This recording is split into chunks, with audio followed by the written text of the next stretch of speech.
Hello there, this is a quick video from Nerd World Empire. It's part of my Xindi series and it's more of a posited question because I don't really have a lore answer.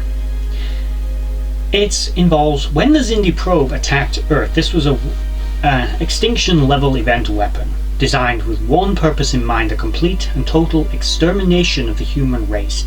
Humanity knew this is what the Xindi were planning. They sent the Enterprise to try and stop it. Now Earth had other ships. We don't know how many exactly, but let's say it's in the figures in the hundreds. Earth had 100 years to build warp ships by this point.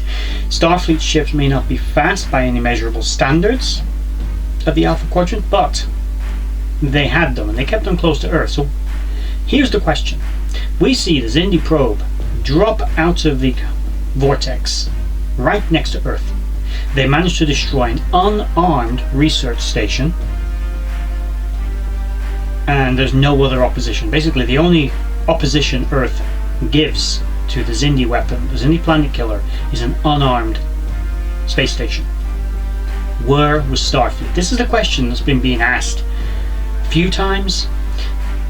There are a couple of potential lore answers to this. One, if we know in dialogue that thanks to Vulcans interfering with human development, trying to hold humanity back out of fear that they would turn into the Klingons, humanity's defenses aren't what they should be. But that notwithstanding, Starfleet exists, the military exists, and they've got to assume the Makos have ships of some description. If not warp ships, they've got ships. So where were they? Why did nothing get launched to intercept? Now, one of the most reasonable arguments I've come across, and possibly might be the most logical, is Starfleet was still thinking traditional asymmetric warfare where the Xindi were concerned. They knew that it was a planet killer. They knew they were coming to destroy them, so they had to think outside the box. Long range intercept, basically. Stop the thing getting to Earth at all costs. So Earth's defenses were pushed out. Starfleet ships were closer to the edge of the system or even outside of the system, waiting for the thing to intercept. Vulcan vessels, if there were any present, may have been doing the same thing. Now we do know the Andorians sent a Kumari-class warship to help defend Earth under the command of Commander Shran, and this vessel, without its help, Earth may have been destroyed. And the Vulcans did nothing. It's entirely plausible a Vulcan ship was in orbit of Earth and simply did nothing as well. I mean, Vulcans at that time were, the Vulcans of that time. They were pretty much pointy-eared space dickheads. In addition to that, Starfleet did have a substantial fleet. Now we do see when Earth finally welcomes the NX-01 home, Earth has a big fleet of ships there ready to greet it, a bit like the Voyager moment 200 years later. Where the F were those ships when the planet killer arrived? Now, the ships are not quick and the planet killer wasn't there for long, so if the theory holds that Starfleet had sent its ships out to the edge of the system or beyond to warp back to Earth at the speeds they could achieve, might have taken them longer than it took the weapon to be intercepted and destroyed by Archer and his team.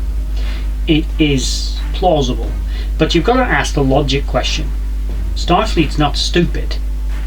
They would have kept some ships back at Earth. Were they on the other side of the planet? Maybe. Do I buy that's an excuse? No, we can send around the world communication now in seconds, never mind 150 years. So that doesn't make sense. Starfleet also knew that Xindi had this vortex technology. They'd already seen a probe once drop out of the vortex right in orbit of Earth and attack. There was no reason to believe that they wouldn't be able to do the same thing with a planet killer, so why would they send their fleet out unless they were still thinking typical battle tactics and not thinking as... They were thinking three-dimensionally, but they weren't thinking four-dimensionally, which is what they really needed to be doing when dealing with a race as powerful as the Xindi. It's the best argument I've come across. There are others that simply Earth didn't have the defensive capabilities, but let's face it, they'd have sent ships to ram the probe, if nothing else. And they didn't. So, there's no good answer, but if you have one, let me know in the comments below.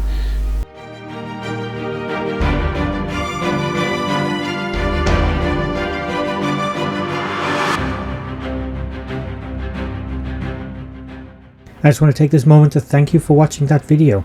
If you liked what you saw, please check out my social links in the description box below to Instagram and Twitter and others, and also is down there a link to my Patreon page where you can support this channel and the others as I try to grow this franchise and do this more regularly.